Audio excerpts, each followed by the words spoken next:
Hi hello నమస్తే అండి. Welcome back to my YouTube channel. Holidays అయితే ఎక్కడికో దగ్గరికి వెళ్తాం. అది అమ్మమ్మ వాళ్ళ ఇంటికి అయితే ఫర్ ష్యూర్ వెళ్తూ ఉంటాం కదా. సో మేము కూడా అమ్మ వాళ్ళ ఇంటికి వెళ్ళి ఇప్పుడు రిటర్న్ అవుతున్నాం అనమాట. సో రిటర్న్ అయిన తర్వాత ఇల్లు ఎంత బీభత్సంగా ఉంటుందో చెప్పబడలేదు. అండ్ మనం ప్రిపేర్గా ఉండాలన్నమాట. అది 1 వీక్ అన్నా 10 డేస్ అయినా ఇల్లు అయితే కొంచెం బిజీగా ఉంటుంది. సో ఇప్పుడైతే ఇంకా స్టార్ట్ అయిపోతున్నాం. స్టార్ట్ అయ్యాము. ఇంకా నా అల్లుడైతే అస్సలు వెళ్ళనియట్లేదనమాట. ఆహా నేను వస్తానంటున్నాడు. కొంచెం పెద్ద అయితే తీసుకొని వెళ్ళిపోవచ్చు, బట్ చిన్న పిల్లోడు కదా, వాడుని తీసుకుని వెళ్ళినా కూడా మళ్ళీ రిటర్న్ రావాలని చెప్పి ఇంకా కాసేపు అలా ఆడిపించి ఇంకా ఇచ్చేసి ఇంకా స్టార్ట్ అయ్యామన్నమాట. ఇంకా ఇంటికైతే స్టార్ట్ అయ్యాము. అండ్ అఫ్కోర్స్ అమ్మవారి ఇంటికి మాకు ఒక 40 మినిట్స్లో వెళ్ళిపోతాము. ఈవెన్ దో నాకైతే కొంచెం మైండ్లో రన్ అవుతూ ఉందన్నమాట. సో ఇప్పుడు వెళ్ళి ఇల్లు మొత్తం మళ్ళీ సెటప్ చేసుకొని నేను అన్నీ చేసుకోవాలని చెప్పి ఇంకా ఫైనల్గా అయితే స్టార్ట్ అయిపోయాము. అండ్ ఇల్లు కూడా రీచ్ అయిపోయామన్నమాట. సో ఆబ్వియస్లీ నేనేంటంటే వెళ్ళేటప్పుడు కొంచెం కిచెన్ క్లీన్ చేసుకునే వెళ్తాను. ఈవెన్ దో వచ్చిన తర్వాత కూడా ఒక్కసారి మళ్ళీ క్లీన్ చేసామంటే ఫస్ట్ కౌంటర్ టాప్ ఉంటుంది కదా, అది క్లీన్ చేసుకున్నామంటే కొంచెం ప్రశాంతంగా ఉంటుంది. అందుకని చెప్పి అంటే వంట ఏం చేయలేదు కాబట్టి ఈ 10 డేస్ కొంచెం నీట్గానే అనిపించింది అనమాట. సో అయినా కూడా నేను మళ్ళీ ఒక్కసారి మొత్తం క్లీన్ చేసుకొని ఇంకా వంట అయితే స్టార్ట్ చేశాను. ఇంట్లో టమోటాలున్నాయి. ఇంటికి రాగానే టమోటా రైస్ చేద్దాము, 1 పాట్‌తో అయిపోతుంది అని చెప్పి అనుకున్నాను. బట్ టమోటాలు అస్సలు లేవన్నమాట. మర్చిపోయాను నేను. బట్ ఇప్పుడు వెళ్ళి తెచ్చేంత ఓపిక కూడా లేదు. ఫస్ట్ ఇంటి దగ్గర నుంచి వచ్చిన పాలైతే ఫస్ట్ కాగబెట్టేస్తున్నానమాట. లేకపోతే పాడైపోతాయి కదా అనవసరంగా. దట్టు కాళహస్త్రి పాలు అంటే చాలా బాగుంటాయన్నమాట టేస్ట్ అయితే. ఇంకా అమ్మ అయితే ఒక 1.5 లీటర్ దాకా పంపించింది. ఇంకా అవన్నీ నీట్గా కాగబెట్టేసుకుని ఇంకా నెక్స్ట్ ఫుడ్ ప్రిపరేషన్ ఏం చేయాలని ఆలోచిస్తున్నాను అనమాట. ఫస్ట్ అయితే రైస్ వేసుకొని, రైస్లో అయితే 10 డేస్కే అండి రైస్ పురుగులు కూడా వచ్చేసాయి అనమాట. ఇంకా అవన్నీ క్లీన్ చేసుకొని ఇంకా రైస్ అయితే పెట్టేశాను. సో ఇంకా చీమల గురించి అయితే చెప్పవలేదన్నమాట. కబ్బోర్డ్స్లో అంతా చీమలే ఉన్నాయి. ఇవన్నీ క్లీన్ చేసుకొని చేయడానికి నాకైతే ఎంత టైం పడుతుందో నాకే భయమేస్తుంది అనమాట. సో ఆబ్వియస్లీ ఒక ఈవినింగ్ అయిపోతుందేమో ఇవన్నీ క్లీన్ చేయడానికి నా లెక్క ప్రకారం అయితే. ఇంటి దగ్గర నుంచి అమ్మ మామిడికాయ పచ్చడి పంపించిందనమాట. అప్పటికి దాన్ని మంచిగా టైట్ చేసే పెట్టాను. అయినా కూడా సరే ఆయిల్ అయితే వచ్చేసింది. ఇంకా చేసేది ఏం లేక అలాగే పెట్టేశానమాట. మళ్ళీ దాన్ని ఎత్తి బయట పెట్టాను అంటే ఇంకొక డబల్ పని అయిపోతుంది కదా.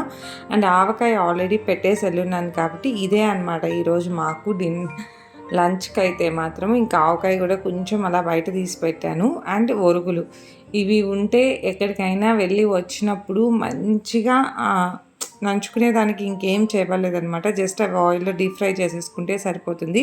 అండ్ ఈరోజు మా లంచ్ అయితే మామిడికాయ పచ్చడి, ఆవకాయ, అన్నము అండ్ వడియాలు అండ్ ఉప్పు మిరపకాయలు.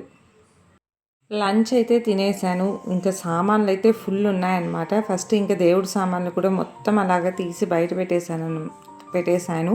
సో ఇవన్నీ క్లీన్ చేసేసుకొని ఇంకా దీపం అయితే పెట్టాలి కదా, అందుకని చెప్పి ఇంక ఇలా పెట్టేశాను అనమాట. ఇంకా అప్పటికే చాలా టైం అయిపోయింది. రాగులు అవన్నీ నానబెట్టేంత టైం లేదు. సో నెక్స్ట్ డే మార్నింగ్కి టిఫిన్ కోసం ఓన్లీ దోశ కోసం జస్ట్ బియ్యం అండ్ ఉద్దిపప్పు వేసి నానపెట్టేసి ఇంకా మార్నింగ్ టిఫిన్కి అయితే ఇలా రెడీ చేసేసుకున్నాను.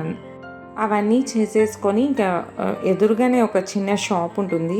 కొంచెం అన్నీ దొరుకుతాయి మంచిగానే, కొంచెం బాగానే ఉంటుందన్నమాట. సో అక్కడికి వెళ్ళి ఇంకా నాకు కావాల్సిన కొన్ని వెజిటేబుల్స్ అయితే తీసుకున్నాను. బేసిక్ వెజిటేబుల్సే దొరుకుతాయి, అన్నీ అయితే దొరకవు అనమాట.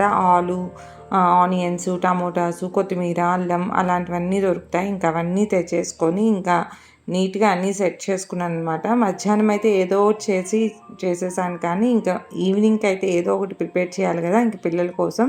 అందుకని చెప్పి అక్కడ ఉండేటివి కొంచెం తీసుకొని వచ్చాను. టమోటాస్ అయితే మంచిగా పండున్నాయి. చూడగానే పచ్చడి చేయాలనిపించింది. బట్ ఇప్పుడు ఓపిక లేదనమాట. సో, ఇక్కడ స్టవ్ దగ్గర కౌంటర్ టాప్ ఉంటుంది కదా! అవన్నీ కొంచెం ఇలా క్లీన్ చేసేసుకొని నీట్‌గా పెట్టేసుకున్నాననమాట.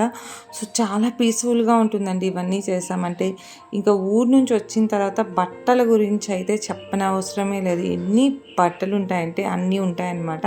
ఇంకా వాషింగ్ మిషన్‌కి వేయాల్సినటివి సెపరేట్ చేసి, హ్యాండ్ వాష్‌వి సెపరేట్ చేసి అలా పెట్టుకున్నానండి. అండ్ దెన్ ఆబ్వియస్లీ ఈవినింగ్ ఏదో ఒకటి చేయాలి కదా పిల్లల కోసం అని చెప్పి ఆలూ చేస్తున్నాను. ఆలూ టమోటా కర్రీ అయితే కొంచెం ఈజీగా క్విక్గా అవుతుంది. ప్లస్ ఏంటంటే పిల్లలకి కూడా చాలా ఇష్టం అనమాట ఈ చపాతీ అండ్ ఈ కాంబినేషన్. ఇంకా వాళ్ళు కూడా ఇష్టంగా తింటారని చెప్పి అది ప్రిపేర్ చేస్తున్నాను.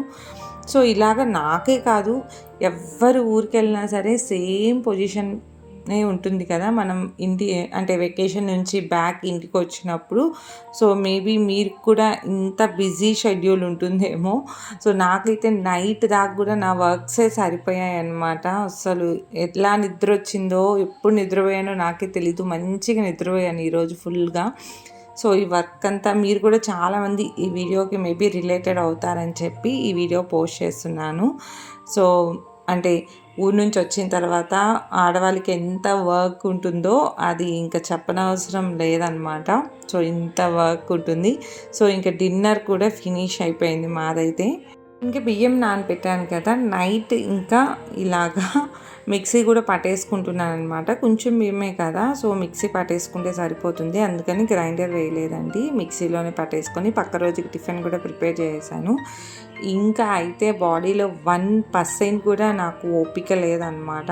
సో ఎప్పుడెప్పుడు వెళ్ళి పడుకునేద్దామా అనిపిస్తుంది. సో ఇంకా పిండి తీసి పెట్టేసి ఇంకా నీట్గా ఇల్లంతా ఒకసారి మళ్ళీ కిచెన్ అంతా ఒకసారి సెట్ చేసేసుకొని వెళ్ళి పడుకునేసాను. ఇలాగా ఊరు నుంచి రాగానే నా డే ఇంత ఇదిగా జరిగిందనమాట. హోప్ మీరందరికి కూడా ఈ వీడియో రిలేట్ అయిందని అనుకుంటున్నాను. ఇక్కడి దాకా చూసినందుకు థ్యాంక్ యూ సో మచ్. మళ్ళీ నెక్స్ట్ వీడియోలో కలుద్దాం. అప్పుడు దాకా keep smiling and stay healthy.